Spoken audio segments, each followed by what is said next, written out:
You drop the tailgate after dark. Blood has dried black on the knife, soaked into the game bag, streaked the cooler hinge, and pooled across the truck liner.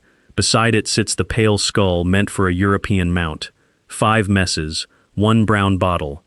Online videos call 3% hydrogen peroxide a $1 to $3 substitute for cleaning jobs and equipment priced between $600 and $900. Tempting math, weak proof. The mechanism is simple. Peroxide releases oxygen as it breaks down, attacking organic material and producing that familiar white foam. Think of it like bleach splashing onto a kitchen towel. Useful chemistry, careless target. On blood-safe fabric, it may lift a fresh stain. On dyed gear, it may leave a permanent pale patch. On carbon steel, trapped moisture and oxidation can invite corrosion. On skin or living tissue, stronger concentrations can burn. On a tracking trail, it can erase the very sign you need. Same bottle, different surface, different timing, different result. So the real question is not whether peroxide works, it does. The question is what single rule separates clever fieldcraft from damaged gear, spoiled evidence, or an injured animal. Before using the bottle, the first thing to inspect is not the stain, it is the tiny number printed on the label. That label is the boundary between a useful field tool and a chemistry experiment. I have tested ordinary 3% peroxide on knives, fabrics, coolers, bone, and dried blood. The useful results came from controlled contact, known concentration, tested surface, short dwell time. The failures came from guessing. Over the next 19 uses, you will see where a $2 bottle can replace a specialty cleaner, where it merely helps, and where it should stay capped. Preparation, recovery, processing, cleanup, trophy care. Each step raises the stakes. The internet usually offers 2 stories. Peroxide is either a miracle that cleans everything, or a gimmick that belongs under the bathroom sink. Both are lazy. Peroxide is an oxidizer. That means it transfers reactive oxygen to whatever it touches. Used precisely, that reaction can loosen pigments and organic residue.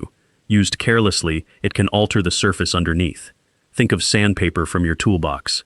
The same sheet can smooth rough wood or erase a sharp edge. Control decides the outcome. So the working rule is simple. Match the concentration, contact time, and material to one specific job. No mystery, no magic. Real fieldcraft is knowing exactly when a cheap tool stops being useful.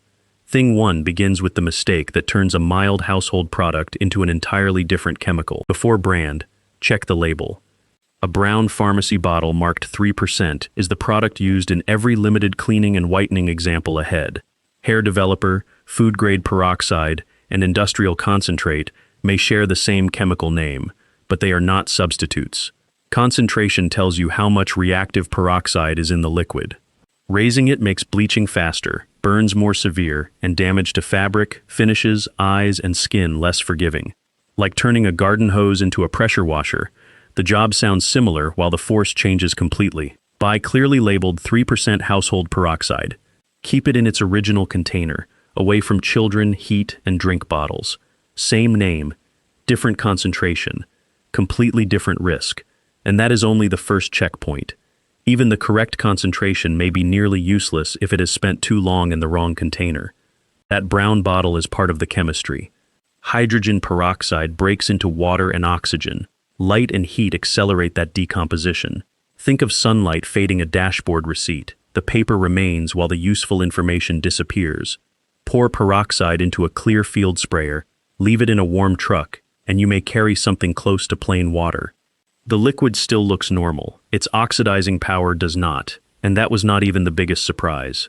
Old bottles weaken on the shelf. Buy modest quantities. Store them cool, dark, upright, capped. Fresh peroxide can react dramatically with blood, but that fizz is not saying what most hunters think it is. Fresh blood often fizzes because catalase, an enzyme in blood, rapidly splits hydrogen peroxide into water and oxygen. The bubbles are released oxygen, like foam rising when baking soda hits vinegar. Useful clue, not proof. Plant sap, bacteria, dirt, and rust can trigger similar bubbling. Meanwhile, old blood, diluted blood, or a tiny droplet soaked into dry leaves may barely react at all. Same bottle, same trail, different chemistry. So treat fizz as a reason to kneel down, change your light angle, and inspect the spot. Never call it confirmation. Peroxide is a crude screening tool, not a forensic blood test. That matters most when the trail is faint and one careless spray can destroy more information than it reveals. Stop turning the trail into a chemistry experiment. Broad spraying coats leaves, grass, and soil with foam, wet glare, and displaced droplets. It is like wiping a dusty workbench before checking which way the fingerprints point. The original pattern disappears, and that is not even the biggest risk. Peroxide can dilute tiny blood spots before another tracker or dog handler examines them. Mark the last confirmed sign, then inspect ahead and to both sides. Study direction, spacing, and height. A smear on knee-high grass says something different from a round drop beneath it. Only spot check one questionable mark, and only where lawful. Never hose down the corridor. Tracking is pattern recognition, not a bubble hunt. Real fieldcraft means controlling the tool instead of letting the tool control the search. Used after recovery rather than during it, the same reaction becomes much more useful. After recovery, put the peroxide on the bench. On washable, color-fast equipment, place a few drops around cooler hinges, textured plastic, knife handles, and hard-to-see seams. Test one small area first. Old blood can hide where a cloth skims over the surface. The mechanism is simple. Catalase in blood breaks hydrogen peroxide into water and oxygen, producing bubbles like foam rising from a dish sponge. That reaction helps locate trapped organic residue, and that is not even the biggest surprise. Bubbling is an inspection signal, not proof that the gear is clean or disinfected. Once you find the pocket, wash it properly, rinse thoroughly, and dry it completely. Do not flood leather, blued steel, finished wood, or unknown dyes. A few controlled drops reveal what your eyes missed. Precision earns its keep, but the fastest way to remove a bloodstain begins before the peroxide ever touches it. Cold water first. Always. Fresh blood is protein-based. Run hot water through it, and those proteins can bind deeper into the weave, like egg white cooking onto a frying pan. Start with a cold rinse until the water runs mostly clear. Then spot test 3% hydrogen peroxide inside a cuff or beneath a pocket flap. If the dye holds, apply a small amount, wait briefly, and blot with a clean cloth. Never scrub. Scrubbing drives residue outward and roughens the fibers. And that is not even the biggest risk. Long soaking can oxidize nylon, weaken stitching, and bleach camouflage into a pale warning flag. Use short treatments, rinse, inspect, and repeat only if needed. Cold rinse, small test. Brief treatment, complete wash. The same method can rescue a game bag, but only if cleanliness is not confused with stain removal. A game bag can come out bright white and still carry fat, tissue, and bacterial residue deep in the seams. Strip that material off first. Turn the bag inside out, scrape away clinging tissue, and rinse promptly. Then wash it with detergent exactly as the manufacturer directs. Rinse thoroughly and dry it completely before storage. Peroxide only handles the discoloration left behind. On compatible white or color-fast fabric, a small spot treatment oxidizes blood pigments, breaking them apart like bleach lifting a coffee mark from a dish towel. And that is not even the biggest surprise. A clean-looking bag is not automatically a food-safe bag. Peroxide helps erase evidence of the mess. Detergent, proper washing, and complete drying handle the mess itself. Move from fabric to steel, and leaving peroxide in place becomes a much more expensive mistake. Steel demands precision. Put a few drops around textured handles, guards, pivots, screws, or the junction where a fixed blade meets its handle. If bubbling exposes trapped residue, investigate that crevice with a soft brush or swab. Bubbling is a clue, not proof of blood. The mechanism is simple. Peroxide oxidizes organic material, like fizz loosening dried food around a kitchen lid. But it can also oxidize the knife itself. Prolonged contact may discolor carbon steel, attack damaged finishes, and start corrosion where your eyes cannot see it. So do not marinate the knife. Spot test, apply briefly, then wash according to the maker's instructions. Rinse thoroughly, dry immediately, oil susceptible metal where appropriate. Controlled drops, complete removal, no shortcuts. On a plastic cutting board, the corrosion problem disappears, but a different limitation takes its place. Plastic board smeared with fat, hair, and tissue will defeat peroxide before it reaches the surface. Scrape away every solid piece. Wash with hot soapy water. Rinse. Only then apply a disinfectant whose label specifically allows that board material and food contact purpose. The mechanism is simple. Organic residue consumes oxidizers, like grease soaking up dish soap before the plate gets clean. Pour peroxide onto a dirty board, and the fizz may look impressive while contamination remains protected underneath. And that is not even the biggest mistake. Disinfectants need the labeled wet contact time to work. If the surface dries early, reapply as directed. If the label requires a final rinse, rinse with clean water. Cleaning removes the mess. Disinfection addresses what remains. The order is not optional. That same clean first rule is why peroxide performs better in a cooler than most quick demonstrations suggest. A cooler can still wear a brown blood shadow after the grease and tissue are gone. On compatible light-colored plastic, 3% hydrogen peroxide can help lift that lingering discoloration and the organic residue feeding the smell. Apply a small amount for a brief treatment, then rinse. The mechanism is oxidation. Peroxide breaks apart some color-producing compounds, much like lemon juice fading a tea stain on a countertop. It is restoration, not magic. And that is not even the bigger risk. Test a hidden patch first, especially around colored logos, rubber gaskets, adhesives, and printed measuring marks. Repeated oxidation can fade ink, stiffen seals, or weaken glued parts. When the stain improves, rinse with clean water and dry every seam before closing the lid. Trapped moisture creates the next odor problem. Clean first. Treat selectively. Store bone dry. The truck bed looks tougher than a cooler, but its coatings can be surprisingly less forgiving. Treat the truck bed like a finish, not a slaughterhouse floor. Start with cold water and an automotive-safe cleaner on the bed liner, cargo mat, tailgate seam, or painted panel. Cold matters because heat can help proteins bind to a surface, like egg whites setting in a frying pan. Only then consider 3% peroxide for residue on an uncoated washable patch. Test a hidden spot, use the smallest amount required, and rinse promptly. Never apply it to a hot panel. The chemistry does not know the difference between a blood stain and the material beneath it. Peroxide can dull wax, fade dye, mark rubber, weaken fabric color, and expose differences in repaired paint or protective coatings. And that is the expensive surprise. A removable stain can become a permanent pale patch. Spot treat. Watch closely. Stop early. And if the substance on that truck came from another hunting area, stain removal may be the least important problem. A pale stain is cosmetic. Chronic wasting disease is not. CWD is associated with prions, abnormal proteins that resist ordinary household disinfection. Think of them less like grease you can dissolve and more like a bent key that keeps forcing other keys into the same bad shape. And this is the hard limit. Household hydrogen peroxide cannot reliably disinfect every surface, penetrate deep mold, neutralize CWD prions, or substitute for proper sanitation. A casual spray of 3% peroxide on a knife, saw, boot tread, truck bed, or cutting table is not validated decontamination, and that raises the stakes beyond damaged gear. Follow current Wildlife Agency instructions for testing, carcass movement, waste disposal, dedicated tools, and approved decontamination procedures with the full contact time. Porous material may remain contaminated below the surface. For ordinary mud and biological residue, however, cleaning boots before the hunt still matters for a reason bigger than human scent.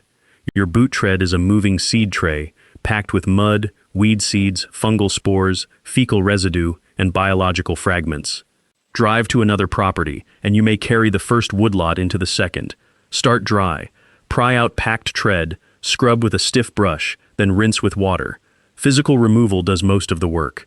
Spraying peroxide over caked mud is like washing a dinner plate without scraping off the food. And that is not even the biggest surprise. The real payoff is biosecurity, not becoming invisible to deer.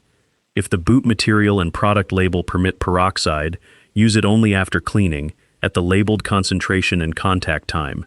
No field-brewed mixtures. No guessing. Clean before changing properties, especially after crossing manure, wet soil, or carcass areas.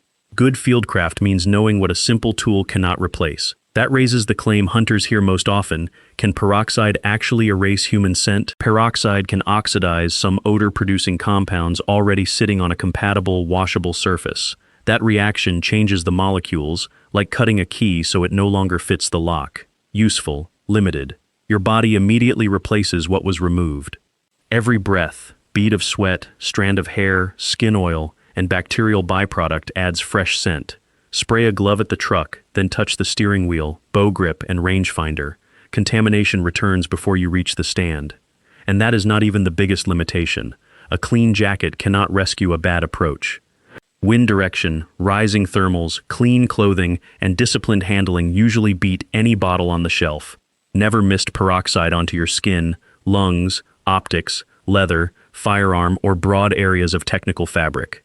You can reduce contamination. You cannot switch off being a mammal. But if peroxide is not a scent cloak, one famous deodorizing formula still gives it a legitimate job after a very specific disaster. When a dog takes a direct skunk blast, mix 1 quart of 3% hydrogen peroxide, 1/4 cup of baking soda, and roughly 1 teaspoon of liquid dish soap. Use it immediately. The peroxide oxidizes sulfur-containing skunk compounds, changing their chemical structure, while the detergent lifts the oily spray from washable fur or surfaces. Think of it like cutting grease from a roasting pan, while changing the ingredient causing the stink. Freshness matters because peroxide breaks down and loses strength. Mix only what you need, work it through the affected fur, avoid eyes and mouth, then rinse thoroughly. And that is not even the biggest warning. Never store leftovers in a sealed bottle. The reaction releases oxygen gas, pressure builds, and the container can rupture. Open container, fresh batch, immediate use. Call a veterinarian when exposure is heavy or irritation appears. The dog may smell better afterward, but that does not make peroxide safe for the dog's cuts. That bubbling foam looks like proof the wound is getting cleaner. It is not. Foam is simply oxygen released when peroxide meets enzymes in blood and tissue. The same oxidation that attacks microbes can damage healthy cells involved in repair and irritate exposed tissue. Like scrubbing a cracked plate with a wire brush, you may remove grime while worsening the damage. So keep routine peroxide out of a hunter's cut, a dog's paw, and a wounded animal, unless a qualified medical or veterinary professional directs otherwise. For a human injury, control bleeding, rinse with clean water when appropriate, cover it, and get professional care for deep, contaminated, bitten, or persistent wounds. Embedded debris, spreading redness, severe pain, or bleeding that will not stop are not bottle problems. The rule is simple. A dramatic reaction is not proof of better healing. The next myth is even more tempting because it promises to turn the same bottle into emergency drinking water. Do not turn a pharmacy bottle into a backcountry water plan. Household hydrogen peroxide is not automatically formulated, labeled, or dosed to make creek water drinkable. The problem is not just bacteria. Water can carry protozoa, viruses, sediment, fuel, and agricultural chemicals. An improvised number of drops gives you no field confirmation that any of them are gone. It is like guessing whether meat is cooked by counting stove clicks. And that is where the stakes jump. Swallowed peroxide can irritate tissue, trigger vomiting, and release oxygen gas inside the digestive tract. Never drink it as treatment, prevention, or a health remedy. Use established filtration, boiling, or an appropriately labeled chemical treatment, exactly as authoritative guidance directs. Same stream, same bottle, very different evidence. Back at camp, peroxide can brighten mold stains, but bright and mold-free are not the same condition. That pale patch on a plastic gear tote may be surface staining. Remove the dirt first, then peroxide may help lift what remains on compatible non-porous material. Tent seams, foam seats, pack padding, insulation, and unfinished wood are different.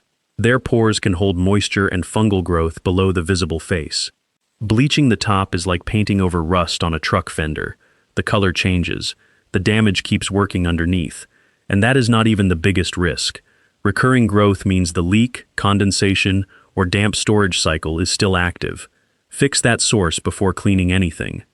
If contamination is extensive, smells return, or growth is embedded in critical gear, professional treatment or replacement may cost less than repeated cleanup and ruined equipment. Peroxide can improve a surface. It cannot certify what lies beneath it. Where peroxide truly earns a permanent place on the hunting bench is not fabric, fur, or first aid. it is bone. On the bench, a properly cleaned skull can go from yellowed bone to a crisp European mount with ordinary 3% hydrogen peroxide. Preparation decides the result. Remove every scrap of flesh, degrease the bone completely, then apply peroxide only where whitening belongs. The mechanism is simple. Oxidation breaks down leftover pigments, like sunlight fading a shop rag. Protect antlers, horns, painted surfaces, teeth, and any natural coloration you want preserved. 3% works slowly, but that slower pace gives a careful home user more control than professional strength formulations. And that is not even the biggest advantage. Chlorine bleach can attack bone, leaving it chalky, brittle, and permanently damaged. Aggressive boiling can do the same. Same skull, same peroxide. The only variable is preparation. Do not over-soak, and do not expect peroxide to whiten grease trapped inside bone. This bottle performs one defined job on the correct material, and that pattern exposes what the expensive bottle argument gets right and what it deliberately leaves out. Here is where I part company with both camps. Hydrogen peroxide is not a miracle, and a premium hunting label is not automatically a scam. The real villain is the one-bottle fantasy. Spray this, skip the process, trust the logo. Cleaning removes dirt and grease. Oxidation breaks down certain pigments and organic residues. Disinfection depends on concentration, full contact time, and the surface underneath. That is like painting over mud on a truck. Better paint does not fix missing preparation, and the stakes rise fast. The wrong shortcut can fade camouflage, corrode metal, spoil blood trail evidence, or delay proper treatment of an injured animal. Peroxide cannot compensate for wind, embedded fat, contaminated water, or prions. My opinion? The hunting industry often sells specialized bottles where better instructions would save more money. Push back if you disagree, but I will still pay for a product tested, labeled, and material compatible when the job is safety critical. Real fieldcraft means knowing when one cheap tool fits and when it does not. So the answer to the opening question can be reduced to one field rule simple enough to remember with bloody hands. Here's the rule. Identify the material, remove bulk contamination, test a hidden spot, use the weakest suitable product briefly, then rinse and dry. That order separates a useful $3 bottle from a ruined sling or erased blood sign. Peroxide can reveal residue, lift blood, deodorize a skunked surface, clean selected gear, and whiten properly prepared bone. It cannot replace tracking skill, CWD protocols, wound care, water treatment, or complete sanitation. Do one thing today. Pull the bottle from your hunting kit. Check the concentration, expiration date, and whether heat or sunlight has weakened it. Then label exactly what you will use it on and what you will not. That is fieldcraft, not more products, but precise limits. In the comments, name one hunting use that saved a piece of equipment, or one peroxide myth you were taught. Thanks for watching.